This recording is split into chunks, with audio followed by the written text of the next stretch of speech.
기도하고 찬양 드리겠습니다. 하나님 감사합니다.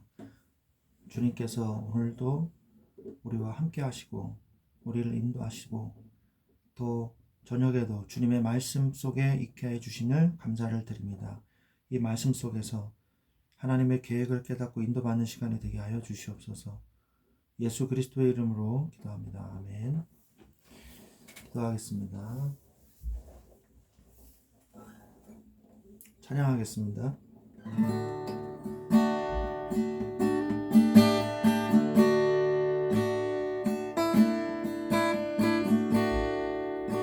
주님 손에 맡겨드리리 나의 삶 주님께 주님 손이 나의 삶 붙드네 나 주의 것 영원히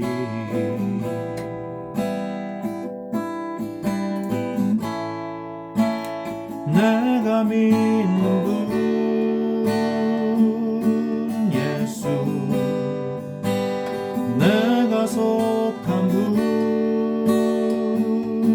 예수 삶의 이유 되시네 내 노래 되시네 전심으로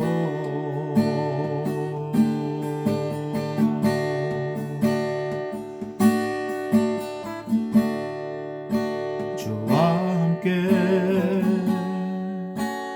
걸어가리라 모든 길을 주실래 주 뜻 안에 나의 삶 붙드네 주의 약속은 영원해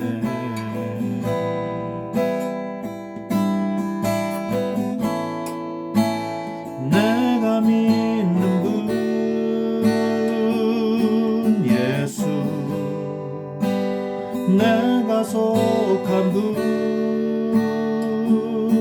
예수 삶의 이유 되시네 내 노래 되시네 내가 믿는 분 예수 내가 속한 분 예수 삶의 이유 되시네 내 노래 되시네 전심으로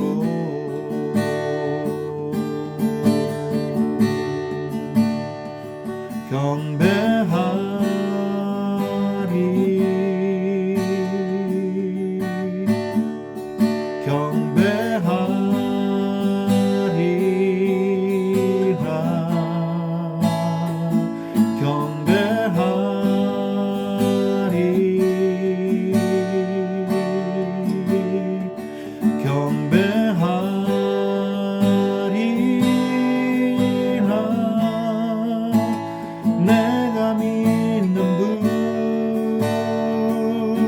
예수 내가 속한 분 예수 삶의 이유 되시네 내 노래 되시네 전심으로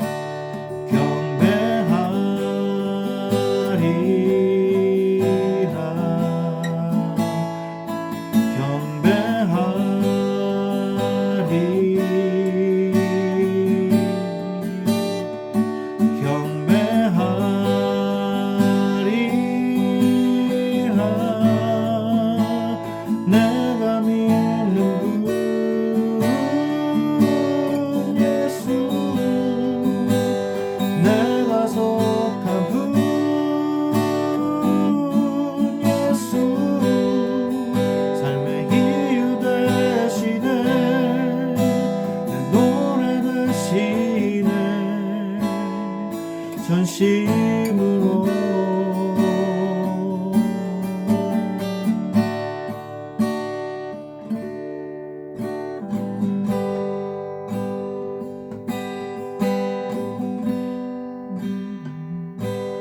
하늘에 나는 새도 주 손길 돌보시네. 온 땅에 충만한 주 사랑으로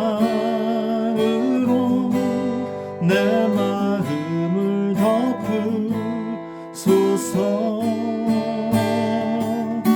주 날 부르셨네. 주의 영광 위에 모든 사람 이끄소서. 주의 영광으로 주 말씀 향하여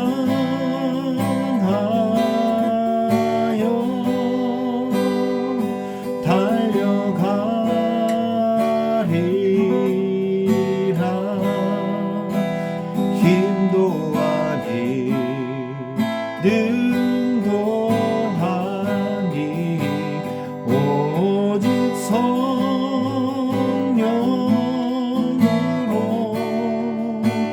주 얼굴 향하여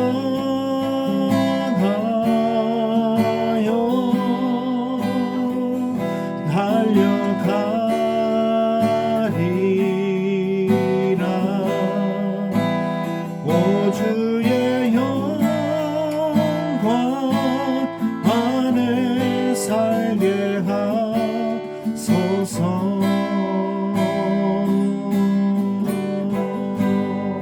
하늘에 나는 새도 주 손길 돌보시네. 온 땅에 충만한 주 사랑으로 내 마음을 덮으소서. 주 살 두르셨네. 주의 영광 위에 모든 사람 이끄소서. 주의 영광으로 주 말씀 향하여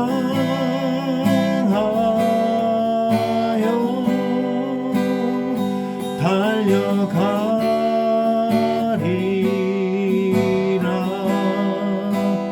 힘도 아니 능도 아니 오직 성령으로 주 얼굴 향하여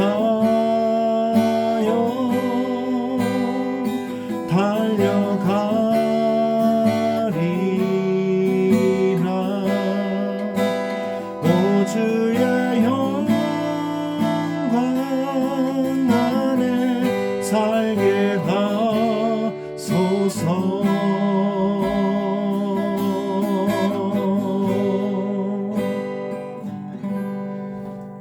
아멘.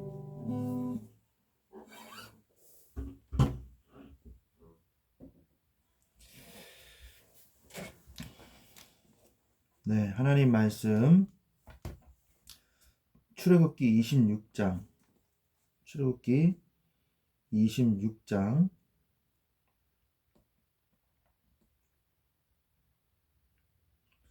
35절부터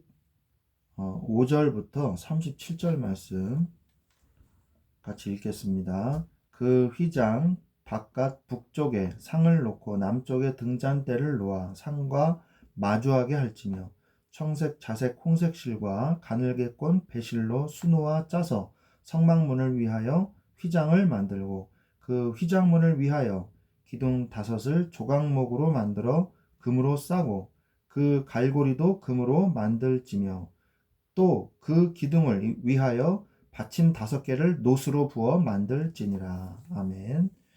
네, 오늘 아침에 살펴본 것처럼 출애굽기 26장 말씀은 성막에 필요한 재료들 그리고 그 재료들을 가지고 성막과 성막 덮개, 비가 올 때 젖지 않게 하는 성막 덮개, 그리고 성막 널판을 만드는 그 설계도를 하나님께서 말씀해 주셨습니다. 그리고 26장 31절부터 37절까지 말씀은 37절까지 말씀은 휘장에 대해서 나오는데 지성소의 휘장, 성막문의 휘장을 만들으라고 말씀을 하고 계십니다. 그래서 특히 지성소를 맡고 있는 그 휘장은요, 굉장히 두께가 두껍습니다. 이만큼 두께가 돼요. 굉장히 두껍습니다. 그래서 그것을 이제 문처럼 사용하는 것이거든요. 그래서 그 속죄소, 그러니까 지성소가 있는 그곳은 대제사장이 1년에 한 번, 7월 10일 날, 7월은 그 서양력이 아닙니다.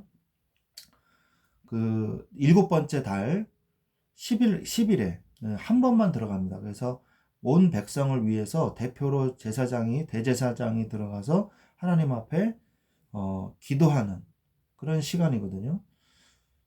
그래서 아무나 들어갈 수가 없어요. 거기가 얼마나 거룩한 곳이냐. 대제사장이 조금이라도 부정한 것이 있으면 그 자리에서 죽었습니다. 그래서 발목에 끈을 하고 들어갔어요. 그만큼 거룩한 곳이거든요.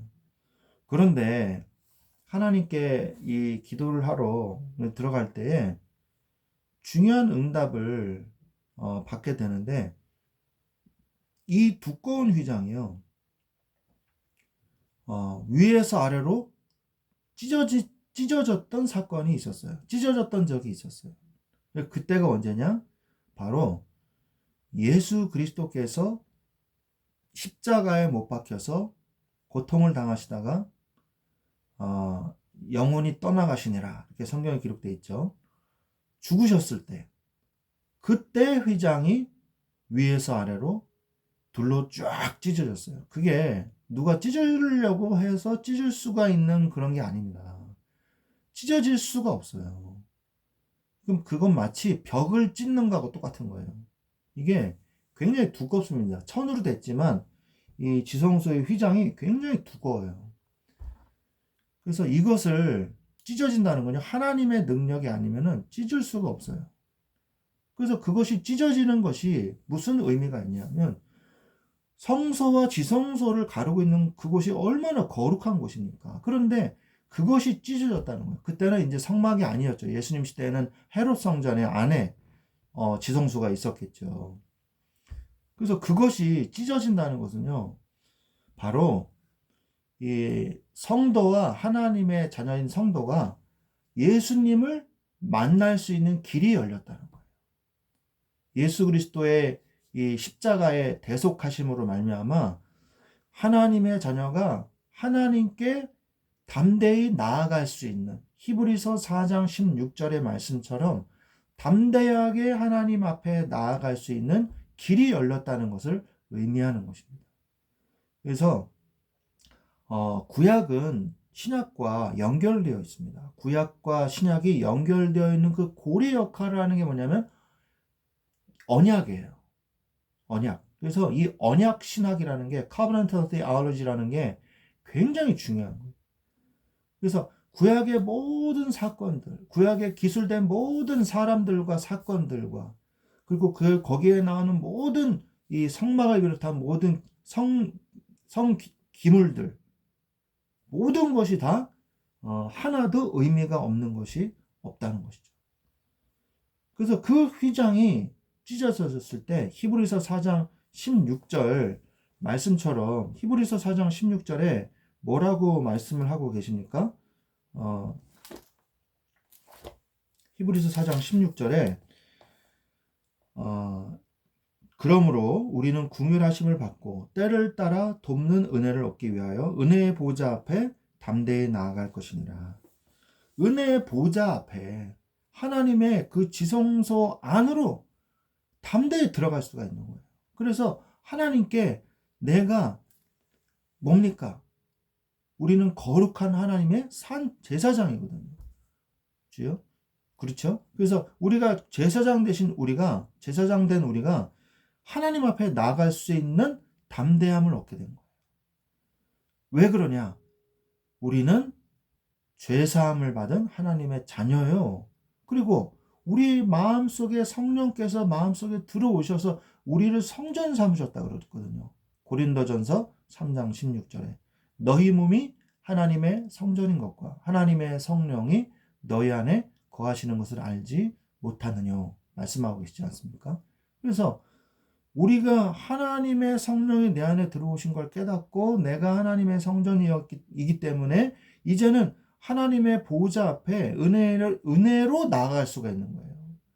율법으로는 나아갈 수가 없어요. 왜? 우리는 율법을 다 지킬 수 있는 존재가 아니기 때문에 율법으로 거룩해질 수가 없어요. 그래서 예수 그리스도의 희생과 예수 그리스도의 죽으심으로만 우리가 거룩해질 수 있는 것입니다. 하나님께서는 이 휘장을 통해서 구별하셨어요. 거룩하다, 생투스라고 그러죠. 생투스라고 그러는데 그 생투스가 뭐냐면 구별하다, 거룩하다 이런 뜻이 있어요. 구별하다. 여호와께 성결. 나중에 이제 제사장의 옷도 나오는데요. 성결이라는 뜻도 구별하다라는 뜻이 있습니다. 그래서 우리가 이제 구원받았으니까 이제 막 살아도 돼. 우리 은혜의 보좌 앞에 나아갈 수 있어. 그런 것을 오해해서는 안 돼요. 우리가 막 살아도 된다는 게 아니거든요. 거룩하다는 말은요, 구별된 삶을 얘기하는 거예요. 그래서 우리는 율법을 폐하러 온 사람들이 아닙니다. 율법 같은 거 안 지켜도 돼. 아니죠. 율법의 요구를 다 이루시기 위해서 예수 그리스도께서 오신 거거든요. 그래서 우리의 삶도 거룩해져야 돼요. 우리의 삶이 구원의 삶이 돼야 돼요. 우리의 삶이 그리스도의 삶이 돼야 돼요. 타락하는 삶이 되는 게 아니고 막 나가는 삶이 아니라 내 마음대로 자유를 누리는다고 그러면서 죄의 종이 되는 삶이 아니고 하나님의 자녀로서 하나님이 주시는 축복을 누린다는 것은요, 예배를 통해서 거룩해지는 거예요. 그래서 윤리 도덕을 안 지키는 게 아니라 윤리 도덕을 더 지키는 사람이 되는 거예요. 초월하는 사람이 되는 거예요. 윤리 도덕을 지키려고 하면서 몸부림치면서 못 지키잖아요. 그죠? 근데 우리가 거룩하신 성화를 통해서 그리스도와 앞으로 나아갈 수, 예수 그리스도의 보혈로 하나님 앞에 나아갈 수 있는 담대함을 얻는 이유는요, 우리가 거룩해졌기 때문이거든요. 거룩해졌기 때문에 거룩한 삶을 살 수밖에 없는 거예요. 만약에 그들의 삶이, 어떤 사람들의 삶이 거룩하지가 않다. 술 마시고 막 담배 피고 막 타락하고 성적으로 타락하고 막 도덕적으로 타락했다. 그 사람은요, 거룩한 사람이 아니에요. 삶의 열매가 안 나타나는 사람이에요. 그러면 그 사람이 구원받았는지 다시 한번 살펴봐야 돼요. 분명히 열매가 나타나게 돼 있거든요. 하나님을 사랑하는 사람이라면은 하나님이 원하시는 대로 살고 싶어지게 되거든요. 분명히 그렇게 돼 있어요. 근데 전혀 그렇지가 않다. 하나님이 원하시는 삶을 안 산다. 거룩한 삶을 살지 못하고 있다. 도덕하고는 먼 삶을 살고 있다. 이 사람은요, 구원받았는지 다시 한번 살펴봐야 돼요. 그리고 양심에 화인 맞은 사람. 성령의 인도하심을 받는 사람은 절대 아닙니다. 그 사람은요, 덕이 안 되는 사람이에요. 그래서, 그 사람의 삶을요, 찾아가서 권면해야 돼요. 권면하지 않으면요, 두세 사람이 찾아가서 다시 회개하라고 말해야 돼요. 안 그러면 치리해야 돼요. 그래서 양심에 화인 맞아가지고 말을 안 듣는다. 그러면은 출교해야죠. 그래야 되게 해야 되는 거거든요. 그러니까 우리의 삶이 그만큼 얼마나 거룩한 삶이 돼야 되는지. 하나님의 자녀가 되면요, 윤리 도덕적으로 살으라고 안 그래도 윤리 도덕적이 돼요. 왜? 하나님의 자녀된 삶, 복음의 삶은요, 윤리 도덕적 가치보다 더 상위의 가치가 있기 때문에 윤리 도덕계적 개념이 아니에요. 더 깊은 개념이 있고 더 위의 개념이 있거든요. 우린 더 거룩한, 더 도덕적으로, 윤리적으로 살 수밖에 없거든요. 하나님의 자녀라면. 그래서 우리가 착각하면 안 됩니다. 아, 우리 구원받았으니까 그냥 자유하니까 큰일 날 소리예요. 하나님은 그렇게 말씀하지 않으셨어요. 그래서 우리는 거룩한 삶이라는 게 무엇인가? 성막 안에서 사는 게 무엇인가? 제사장들은요, 여기 보면은 등불이 나옵니다. 27장에 나중에 보면은 등불도 나오거든요. 등불을 항상 켜두라고 그랬어요. 등불을 왜 킵니까? 어둠을 밝히라는 거잖아요. 그죠? 그래서 전 세계의 복음의 빛을 발하라는 이 표현도 있을 수 있죠. 그런데 중요한 건 뭐냐? 등불을 켜놔야 나의 모습이 보이거든요. 그죠? 내가 거룩한지 안 한지, 내가 올바로 옷을 제대로 입었는지 보여야 될 거 아니에요. 하나님 앞에 나아가는데 제사장의 옷을 만약에 삐뚤게 입었고 빠진 게 있고 에봇이 하나가 없고 이러면 어떻게 되겠어요? 그래서 자신을 돌아보는 거예요. 복음의 삶은요, 자신을 항상 돌아보고 나의 삶이 거룩한 삶인지 항상 점검해보고, 그리고 다른 사람에게 입으로 복음을 전하고 나의 삶으로 복음을 전할 줄 아는 자가 되는 것입니다. 입으로만 나불나불 복음 전한다고 해서 거룩한 사람이 되는 게 아니에요. 그래서 여러분의 삶, 목사가 강대상에 나가서는 막 입으로는 거룩하게 살으라고 막 말할 수 있죠. 그죠? 근데 입으로만 거룩하게 사는 사람은요, 언젠가는 하나님 앞에서 부끄러움을 당합니다. 사람 앞에서 부끄러움을 당해요. 언젠가는 그게 다 드러나게 돼 있어요. 그러면요, 모든 슬픔과 저주가 임합니다. 하나님 앞에서 오늘 저녁에 하나님, 내가 거룩한 삶을 살고 있습니까? 그리스도의 이 성전된 나로서 거룩한 삶을 살 수 있도록 나를 성령으로 인도하여 주옵소서. 우리가 기도해야 될 것입니다. 이러한 축복을 누리시기를 주 예수 그리스도의 이름으로 축원드립니다. 기도하겠습니다. 하나님, 감사합니다. 주님 손에 나의 삶을 맡기고 주님께서 나의 삶을 붙드시고 이끌어 가시는 것을 보게 하여 주옵소서. 우리의 삶이 이제 구원받은 자로서 하나님 앞에 부끄러운 자가 되지 않게 하시고 거룩한 산 영으로 하나님께 드려지는 우리의 삶이 되게 하여 주시옵소서. 감사를 드리며 예수 그리스도의 이름으로 기도드렸사옵나이다. 아멘.